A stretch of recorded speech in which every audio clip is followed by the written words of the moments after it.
Bendito seja o Deus de Israel, de eternidade a eternidade, que todo o povo diga amém. Rendei graças ao Senhor porque Ele é bom e porque a sua misericórdia dura para sempre. Boa noite a todos.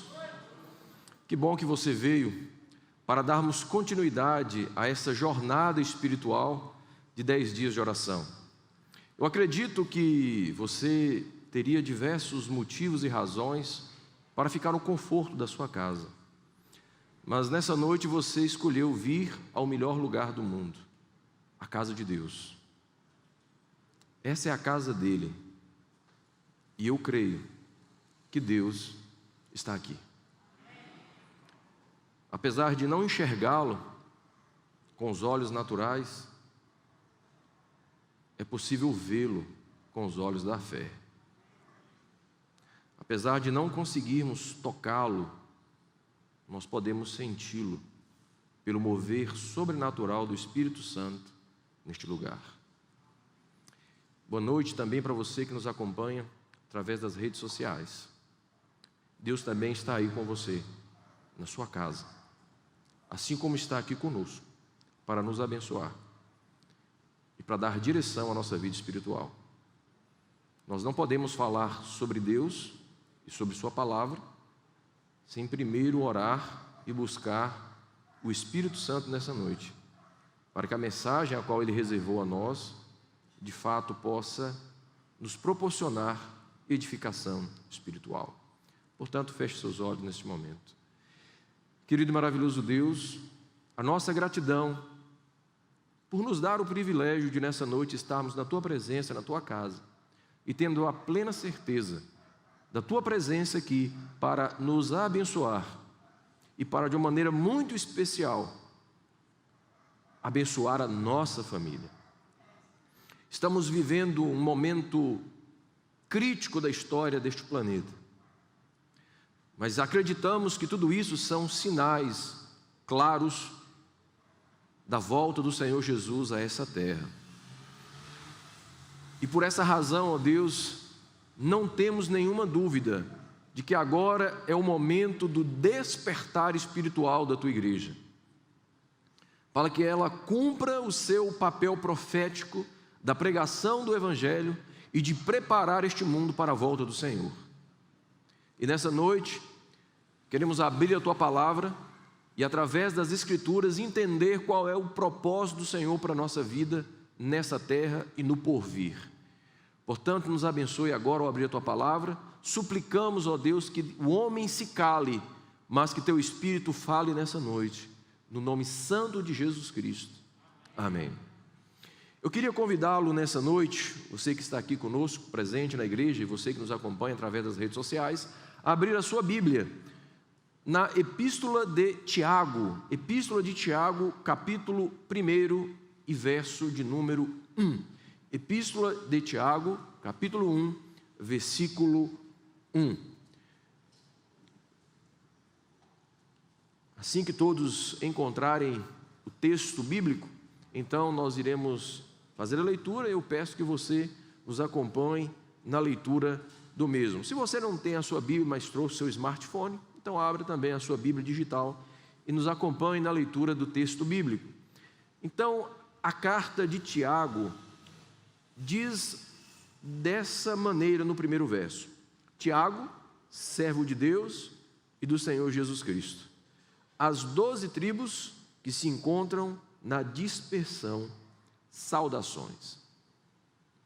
Veja bem, a carta de Tiago é um tesouro de valor inigualável. A carta de Tiago, ela é considerada como uma carta circular.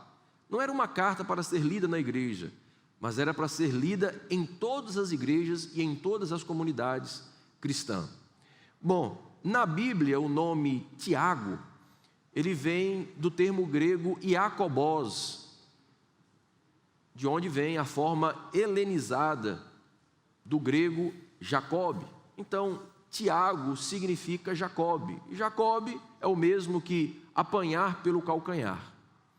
É interessante que no Novo Testamento vocês vão encontrar 4 nomes de Tiago, ou seja, são 4 pessoas diferentes. O primeiro Tiago que nós conhecemos assim, claramente, é Tiago, filho de Zebedeu, irmão de João. Eles eram chamados de os filhos do trovão. O segundo Tiago é Tiago, filho de Alfeu, chamado na Bíblia como Tiago menor.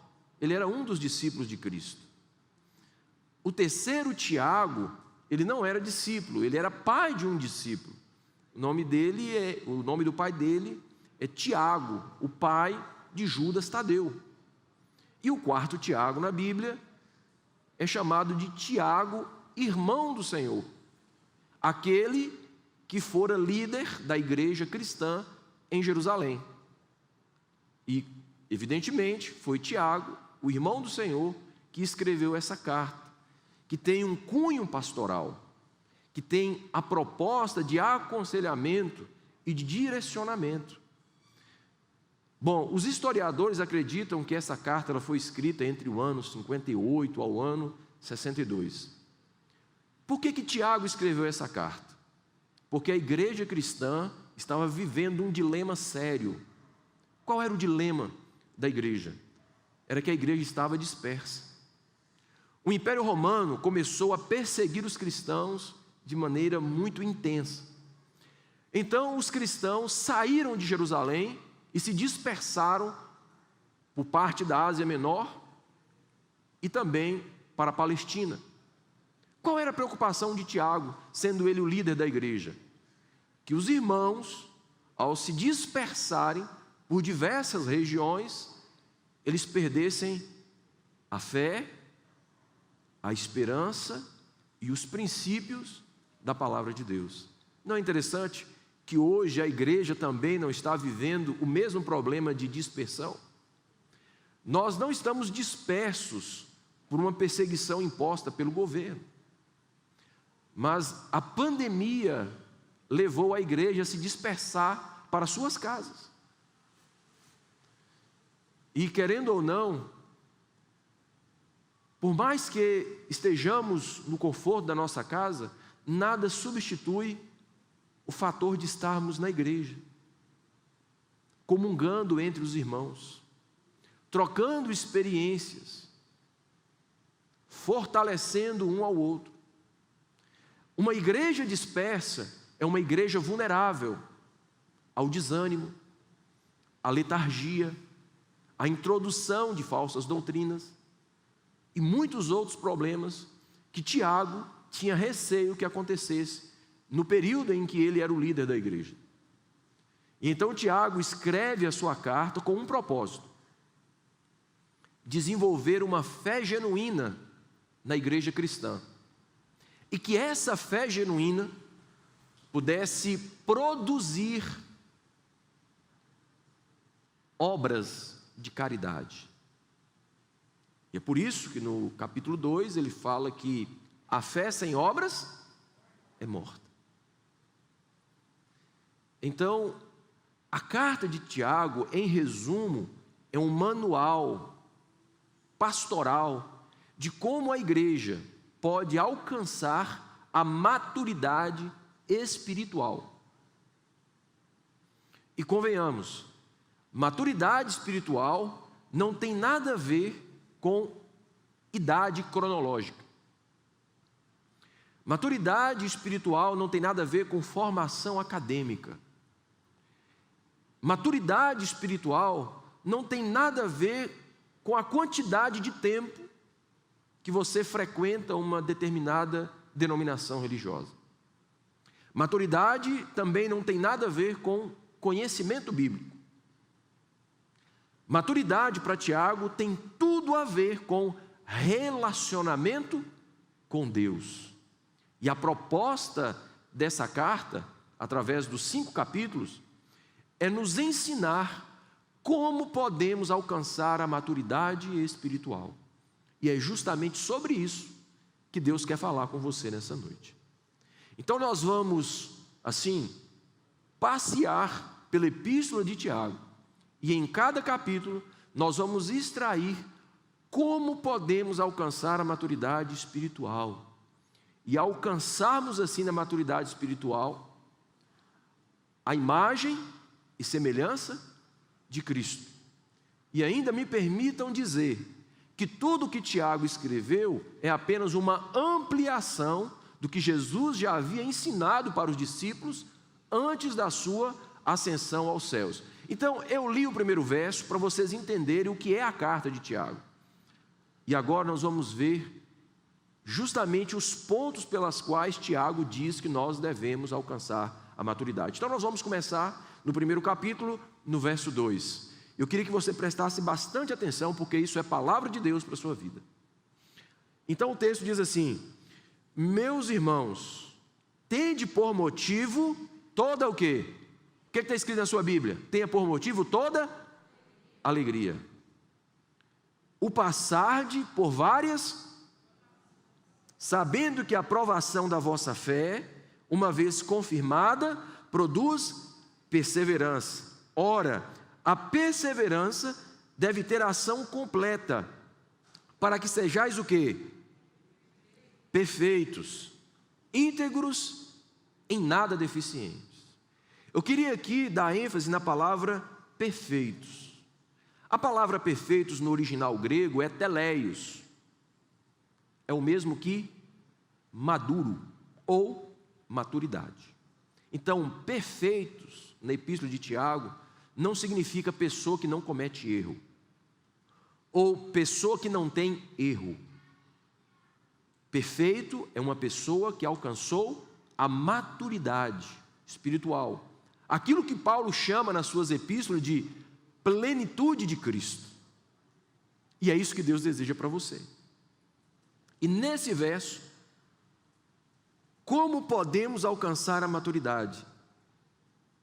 Tendo alegria ao passardes por várias provações. Raciocinaram? Tiago está dizendo: se você chegar amanhã no seu trabalho e o seu patrão te chamar na sala dele e dizer assim para você: amigo, você já tem um tempo considerável de casa, você é um bom funcionário, não tenha dúvida disso. Mas nós estamos agora num contexto de pandemia e nós estamos num processo de redução de gastos. E infelizmente eu vou ter que demitir você. Você é um pai de família. Você precisa colocar o pão de cada dia em casa. Você tem compromissos financeiros. Você tem a prestação da casa. Você tem a prestação do carro. Você tem que pagar a escola dos filhos. E agora você foi demitido. Sabe qual é o nome disso? Provação. A primeira reação nossa é: o que eu fiz de errado? Senhor, o que aconteceu? Começamos um processo de questionamento. Depois passamos a murmurar. Depois nos revoltamos contra Deus porque eu perdi o emprego. Mas só que o Tiago está dizendo: se você for provado, irmão, tenha alegria. Imagine você sai da igreja, sente uma dor abdominal, no dia seguinte procura o médico faz uma bateria de exame e diz assim para você: olha, infelizmente você está com um tumor no intestino e seu intestino está todo comprometido. Você não tem o direito de voltar para casa e reclamar de nada. Tiago diz que maturidade é você suportar com alegria as provações. Por que eu preciso suportar as provações com alegria? Por que deve ser essa a minha atitude diante das provas? Sabe por quê, queridos? Porque as provações, elas têm muito a dizer a cada um de nós. Em primeiro lugar, é através das provas que Deus vai burilando o nosso caráter. É justamente através das provações que nós passamos a descobrir quem de fato nós somos. É justamente nas provações que nós vamos descobrir que tipo de fé nós temos. Qual é o verdadeiro alicerce da nossa vida espiritual? É no vale das provações que você vai descobrir se você é um cristão de fibra ou não. Então as provações, além de nos revelar quem nós somos, as provações vão nos qualificando para o crescimento e o desenvolvimento na fé, porque segundo o texto, a provação ela produz perseverança. A perseverança tem ação completa e me conduz à maturidade. Então, querido, se você passar por qualquer prova, em nome de Jesus Cristo, não se rebele, não murmure, não questione a Deus, mas tenha alegria. Deus está levando você ao estágio da maturidade cristã. Deus está aperfeiçoando você. E eu vou dizer mais para você nessa noite. No capítulo 1, no verso 12, ainda falando sobre provação, o verso 12 diz assim: bem-aventurado o homem que suporta com perseverança o quê? A provação. Porque depois de ter sido aprovado, receberá o que, igreja? Ou seja, ninguém vai receber a coroa da vida eterna sem primeiro passar pelo crivo da provação. Se tem um jeito, se existe uma forma, se tem uma metodologia que Deus utiliza para fazer você crescer na sua experiência cristã, não tenha dúvida disso. É a provação. Olha, você pode chorar porque dói, e dói mesmo. Você pode desesperar, porque às vezes algumas provas nos levam ao desespero. Você pode se angustiar com o que for, mas não tenha dúvida. A provação é uma forma que você precisa entrar dentro. É o meio que Deus utiliza para fazer você crescer. Então, se você está sendo provado, meu querido irmão, minha querida irmã, tenha uma coisa em mente. Deus está fazendo você crescer. Se alegre. Deus está colocando você no prumo. Deus está colocando você no padrão. Deus está colocando você na forma. O nome desse processo é maturidade. Eu não sei qual é a sua prova, mas Deus sabe. E se você está na prova, se alegre. Nunca diga que não quer a prova, porque se você não quiser a prova, não tem coroa. Se você não quer a prova, não tem crescimento. Se não tem provação, não tem desenvolvimento. Maturidade para Tiago no capítulo 1 é suportar com alegria, o que mesmo, igreja? As provações. Isso faz parte do processo do crescimento. Agora vamos então dar um passeio no capítulo 2. O que Tiago chama de maturidade no capítulo 2? Capítulo 2, eu te convido a ler o verso de número 8, 9. São os dois versos que definem o conceito de maturidade que Tiago quer nos ensinar nessa noite. Epístola de Tiago, capítulo 2, verso 8, diz assim: se vós, contudo, observais a lei régia, segundo a Escritura, amarás o teu próximo como a ti mesmo, fazeis bem. Se todavia fazeis acepção de pessoas, cometeis pecado, sendo arguidos pela lei como transgressores. Maturidade para Tiago é você amar o próximo, sem fazer distinção. O texto diz, sem acepção de pessoas. Em primeiro lugar, por que maturidade é amar o próximo? Porque segundo a Bíblia, se eu não amo a meu irmão que eu estou vendo, tampouco amarei a Deus que não estou vendo. Amar o próximo. E quando nós falamos de amar o próximo, nós devemos considerar todas as classes sociais. Ricos, pobres, negros, brancos, índios, mulatos. Para Deus, todas as pessoas são iguais. E nós devemos amar as pessoas sem distinção. Infelizmente, na igreja do primeiro século, estava acontecendo um problema que incomodava Tiago. era que na igreja cristã, os ricos, eles tinham um tratamento especial. Sentavam nos primeiros bancos, os lugares de honra. Enquanto os pobres não tinham um tratamento tão especial como tinham os ricos. Por que Tiago está falando isso?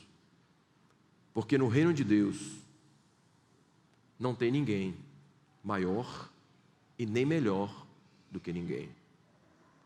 E uma vez, quando questionaram a Jesus sobre quem é o maior, ele disse que o maior seja servo de todos.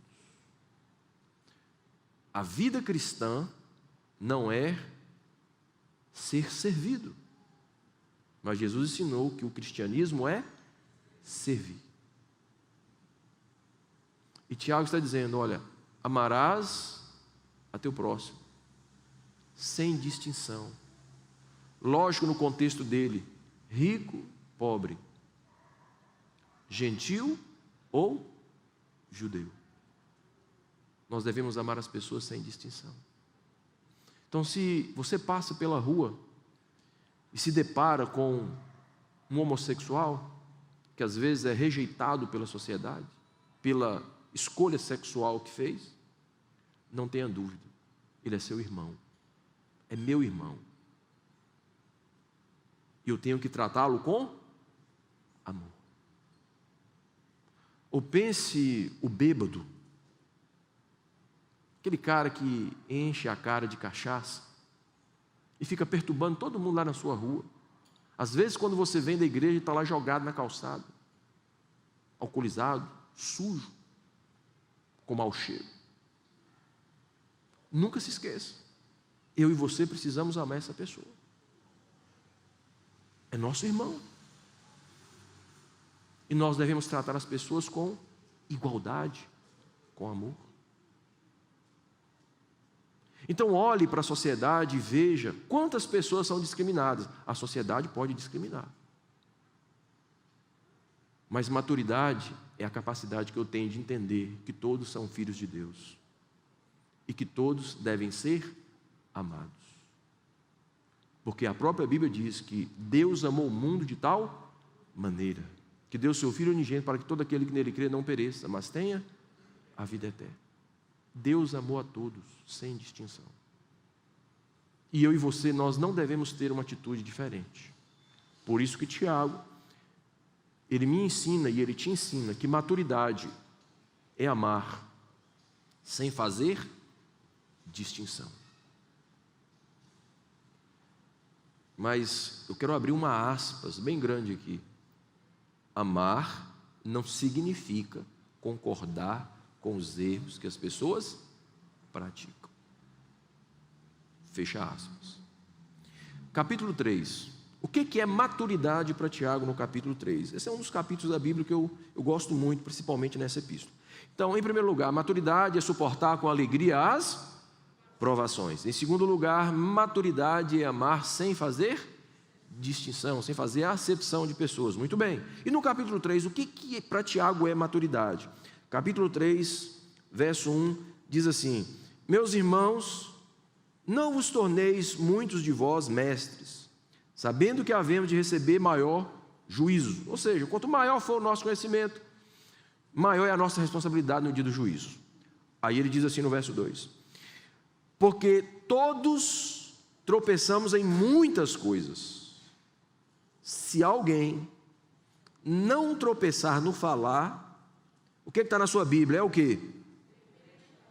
Varão, capaz de refrear também todo o corpo.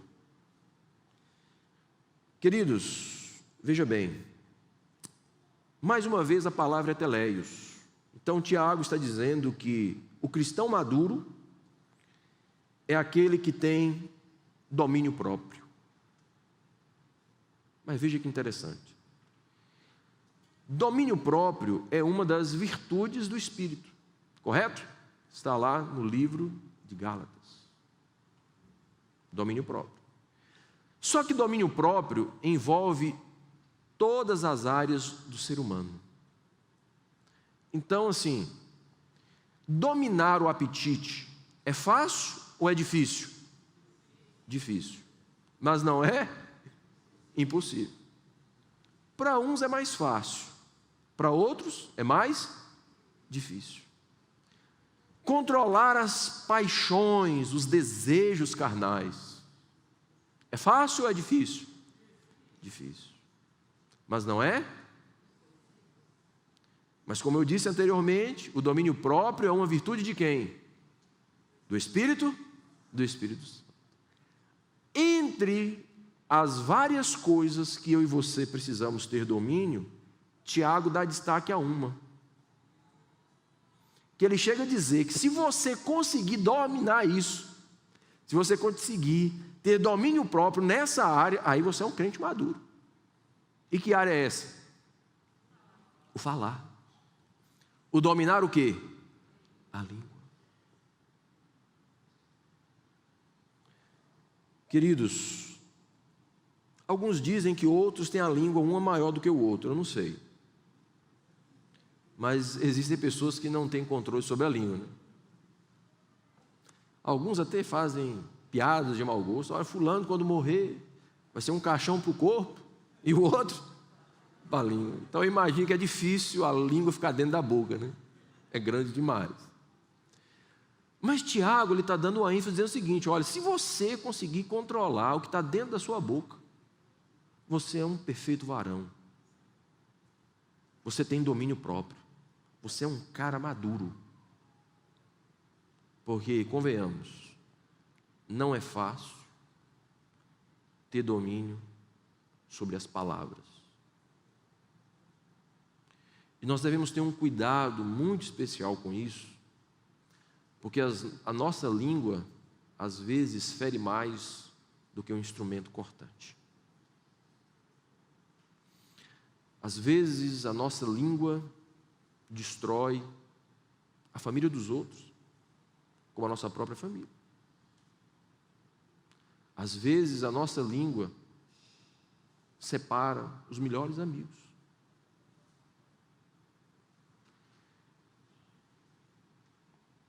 Os grandes problemas relacionados com uma comunidade cristã se passa, infelizmente, pela língua.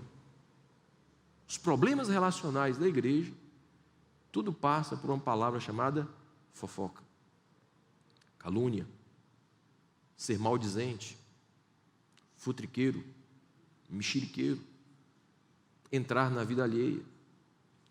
E quando a pessoa não tem controle sobre a língua, ela não consegue ficar muito tempo sem falar de alguém. Eu tenho uma tese pessoal minha, que toda pessoa que não tem controle sobre a língua, todo maldizente, todo fofoqueiro, causador de intriga, ele sofre de amnésia. Porque assim, ele fofoca da vida de alguém.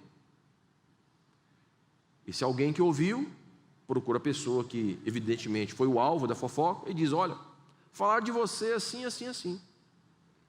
Aí aquela pessoa vai até o maldizente, o fofoqueiro, e diz assim: olha, você falou isso de mim para tal pessoa. Aí o maldizente diz assim: não falei nada disso de você. Pelo contrário, foi ele que falou e não eu. Inverte a situação. E aí um dia os três se encontram: o maldizente, o que levou a conversa e o que foi o alvo da conversa. E quando faz uma acariação dos fatos, o maldizente diz assim: olha, se eu falei, eu não. Por isso que tem amnésia. Nunca lembra do que fala. Mas Tiago está dizendo: tome cuidado com o falar. Sabe por quê? Porque a minha língua pode destruir a influência do Evangelho no coração das pessoas. Olha o que diz no capítulo 1, verso 26, Tiago falando sobre a língua.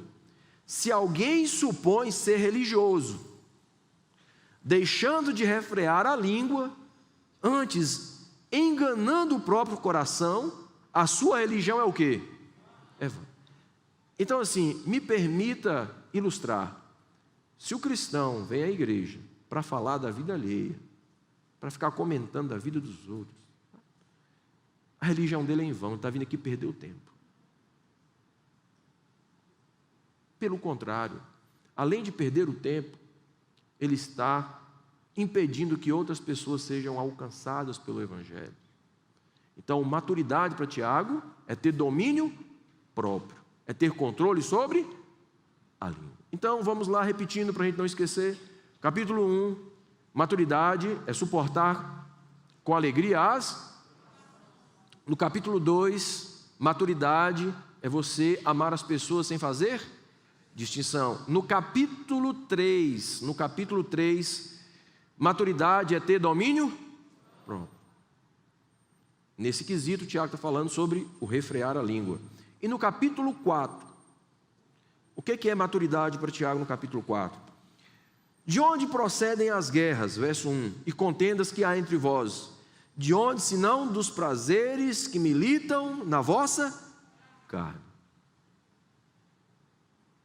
Aí agora Tiago ele vai mais a fundo, dizendo assim, olha, os problemas, as discussões, as divergências na igreja, elas são fruto de um coração carnal. E o coração carnal é assim, quanto maior for a confusão, melhor. E aí a gente adota aquele ditado, eu dou um boi para não entrar na briga e dou uma boiada para não sair. E às vezes na comunidade religiosa tem gente que não consegue viver sem uma confusão. Entra ano e sai ano, a pessoa se envolve numa confusão aqui, se envolve em outra confusão ali. Às vezes a comissão da igreja se torna um ringue, né? Onde as pessoas disputam na argumentação, na briga, na discórdia e etc.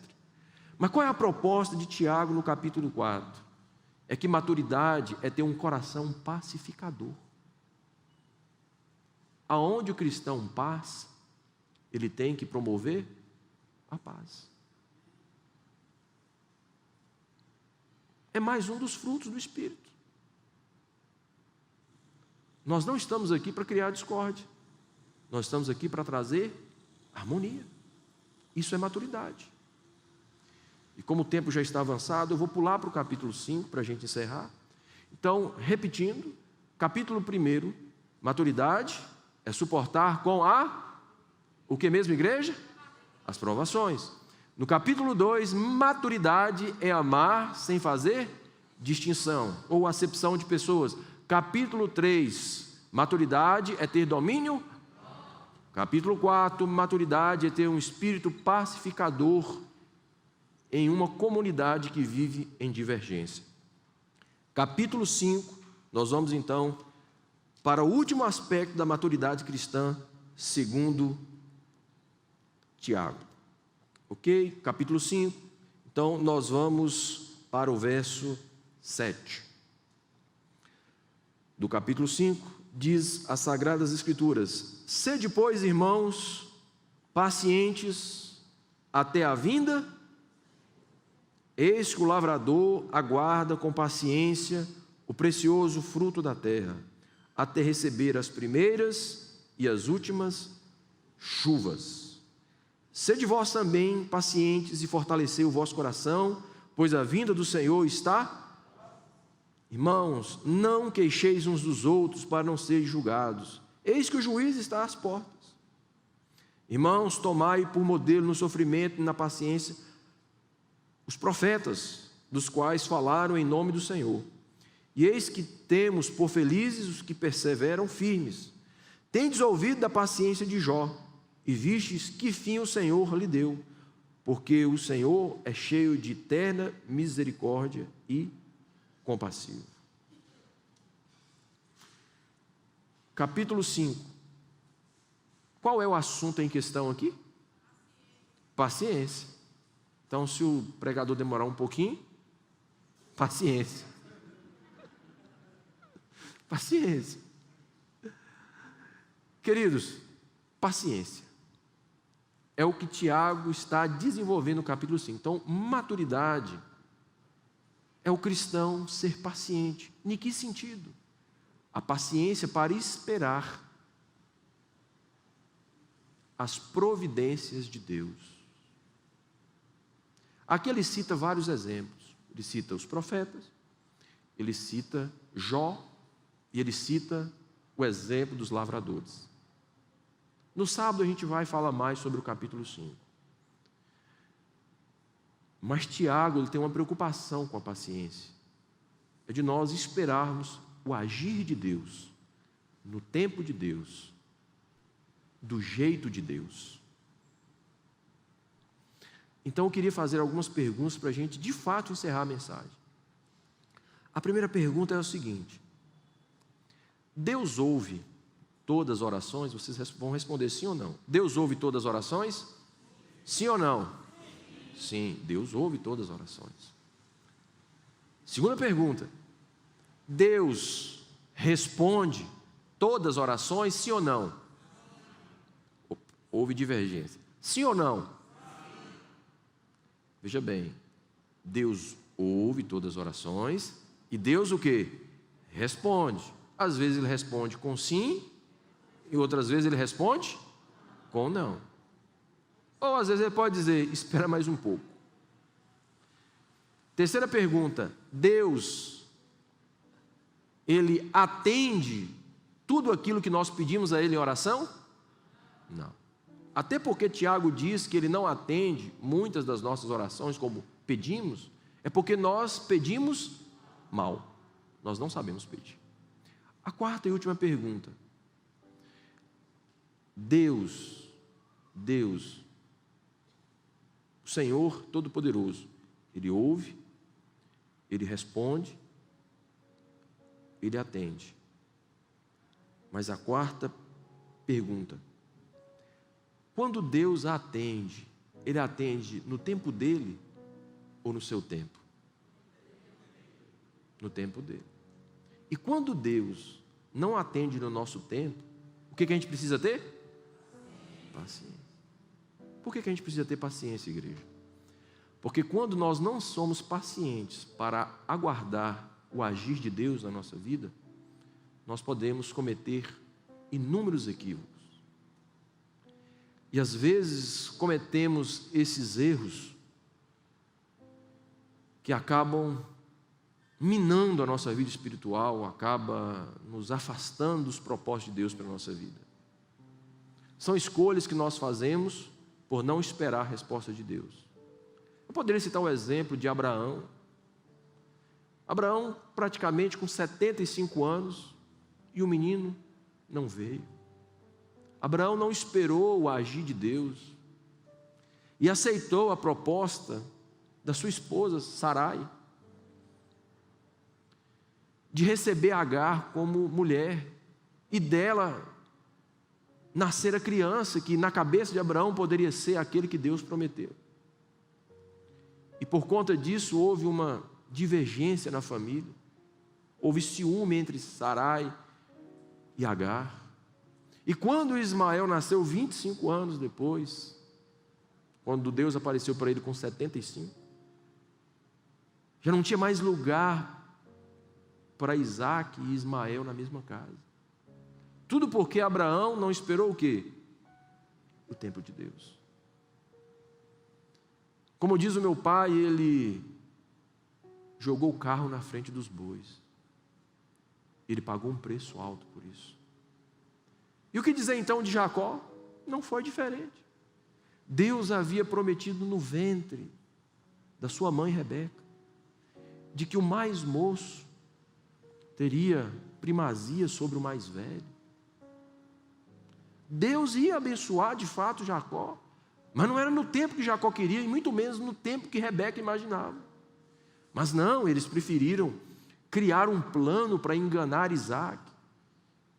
E de maneira ardilosa, eles roubaram a primogenitura.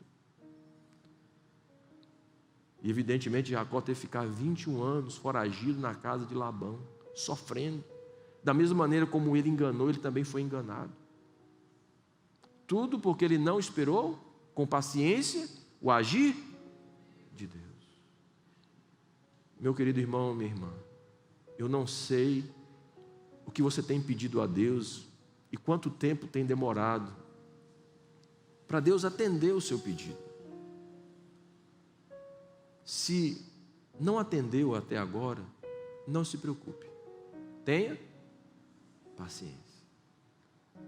Deus vai agir no tempo dele, do jeito dele, da maneira dele. Porque Deus é Deus. Ele conhece o seu coração, Ele sabe quem você é. Então no capítulo 5, Tiago está dizendo: o cristão maduro é aquele que sabe esperar o agir de Deus. Nessa noite eu poderia fazer um apelo, convidar você a vir à frente. Mas o apelo que eu vou fazer não é que você levante, que você fique em pé. Não. Nesse momento nós vamos ouvir uma mensagem musical. Durante o momento que essa música está sendo cantada, o apelo para você nessa noite é que você reflita: tem sido eu um cristão maduro? Estou eu vivendo esse processo de maturidade? Eu tenho permitido Deus me colocar no molde, na forma, para que eu me torne a imagem e semelhança de Jesus? Como eu tenho agido diante das provações que sobrevêm sobre a minha vida? Tenho eu amado o meu semelhante sem fazer distinção? Eu tenho controlado a minha língua? Será que da minha boca saem palavras de bênção? Ou quando eu abro a minha boca só sai maldição? Eu tenho sido um pacificador na minha casa, no meu trabalho, na igreja? Eu tenho sido paciente, eu tenho aguardado o agir de Deus na minha vida? Querido, não saia daqui sem clamar a Deus: Senhor, envia o Teu Espírito sobre a minha vida. Eu quero ser moldado pelo Senhor. Eu quero atingir o patamar da maturidade espiritual. Porque quando Tu vieres sobre as nuvens dos céus, eu poderei ouvir: vinde benditos de meu Pai, e entrar na posse do reino que está preparado para vós desde a fundação do mundo. Porque somente os cristãos maduros irão receber a coroa da vida na vinda do Senhor. Palavra de Tiago para a sua vida, palavra de Deus para a sua vida. Então nesse momento nós vamos ouvir essa mensagem. Esse é um momento oportuno de você clamar a Deus: Senhor, molda-me, me leve à maturidade. Eu quero viver os altos ideais da Tua palavra. Eu quero estar sendo preparado para o glorioso dia em que o nosso Senhor Jesus virá sobre as nuvens dos céus.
Feche os seus olhos.